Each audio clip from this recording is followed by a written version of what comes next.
Vous voulez faire de votre talent un métier? Venez à Vidéo Leader. Vidéo Leader. Numérisez votre vie.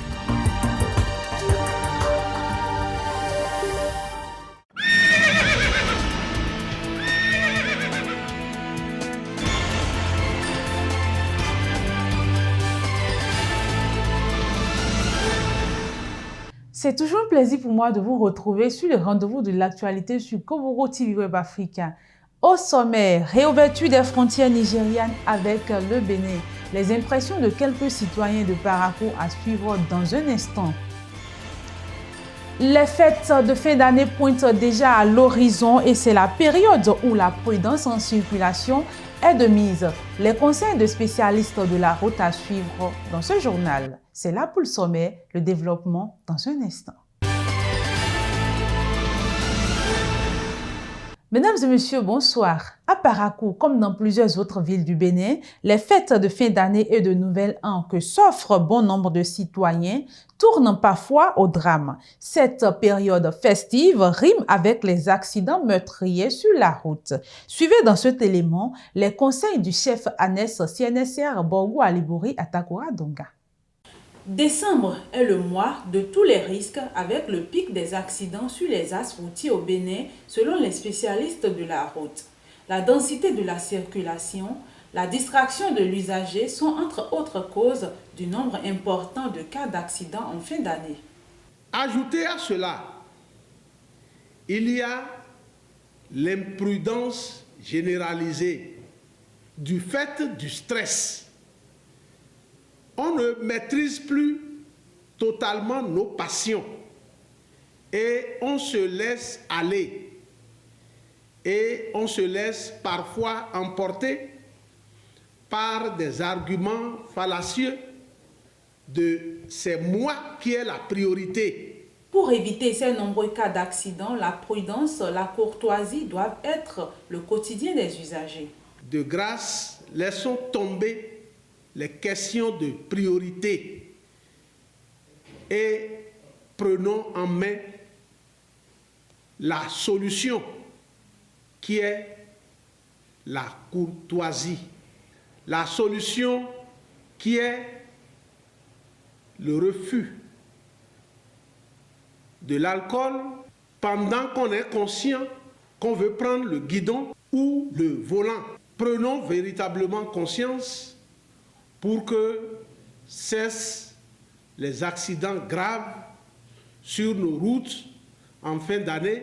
Les routes doivent cesser d'être des mouroirs et cela dépendra de chaque usager. Le code de la route doit être respecté rigoureusement afin d'éviter des cas d'accident, a conclu le chef ANES CNSR Borgou Alibouri.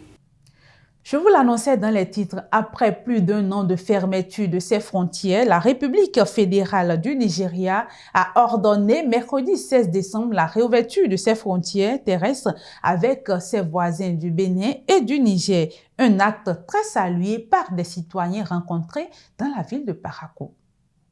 Comme ils ont ouvert la frontière, on voit que maintenant tout ça va mieux. Nous les immigrants, avant on souffre, on ne trouve pas marcher. Maintenant, on voit que comme ils ont ouvert les frontières, les choses circulent. Mais avant, comme les frontières sont fermées, on ne trouve pas ce qu'on mange. Tu vas souffrir, ce que tu vas faire pour trouver 1000 francs dans la circulation, c'est difficile. C'est pour permettre à tout le monde pour acheter les bonnes choses comme la fête arrive. Avant, tout est cher. Maintenant, tout est moins cher. Tout le monde va trouver pour acheter les bonnes choses pour bien fêter. Oui, ça va faire tout bien à tout le monde. Ceux qui veulent payer les choses là, ça va les faire bien. Et les choses seront moins chères. Depuis le temps de fermeture des frontières, là, vraiment on souffre trop. Par rapport aux essences, par rapport aux manger. Et l'activité aussi, vraiment, ça ne va pas. Même de notre petit autogare là, vraiment on sent déjà que vraiment ce qu'on trouve là, même nous les hommes là, on ne trouve pas. Mais depuis avant-hier là, vraiment ça va un peu. Le mensuel panafricain des affaires, Financial Afrique, a publié dans sa parution numéro 76 du jeudi 17 décembre 2020 son classement des 5 meilleurs ministres des Finances de l'année 2020. Pour une nouvelle fois, le jury positionne le ministre béninois des Finances et de l'économie Romuald Wadani à la première place. Fola Yabi en parle.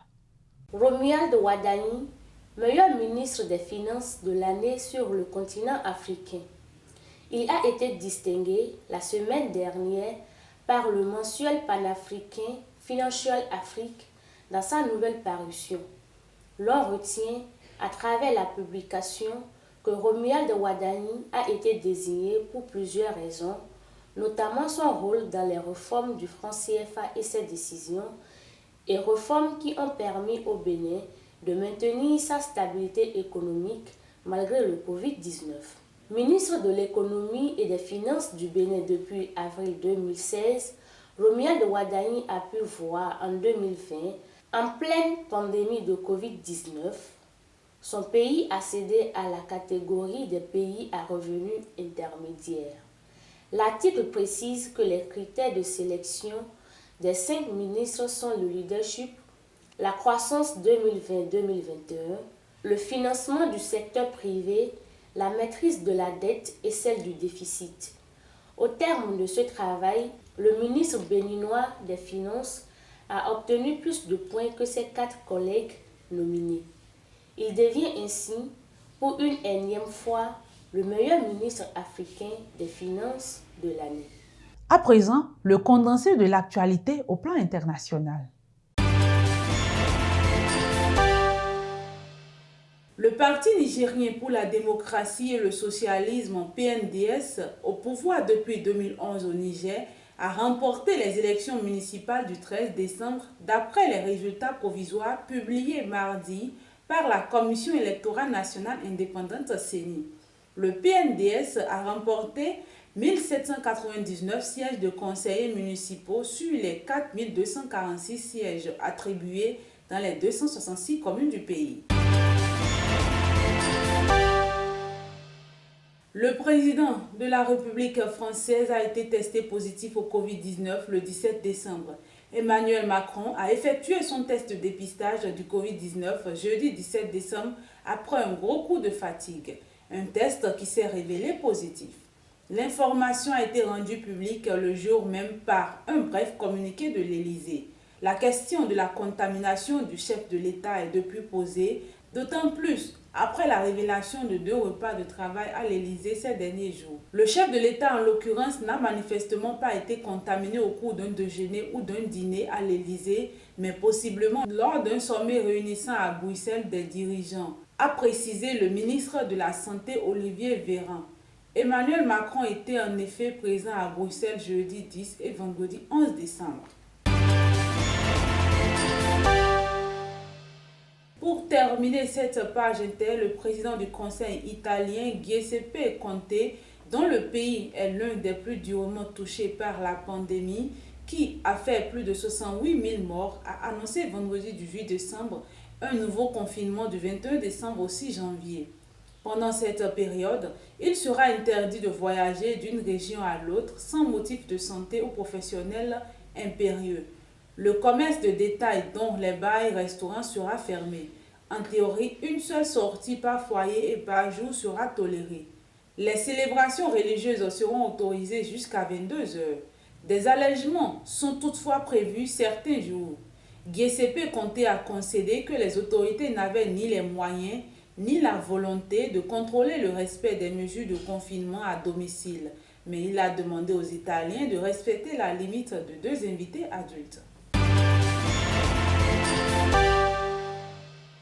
Tout le plaisir pour moi de vous avoir présenté cette édition. Merci pour votre fidélité et surtout, prudence sur nos assautiers en cette période de fête. À très bientôt.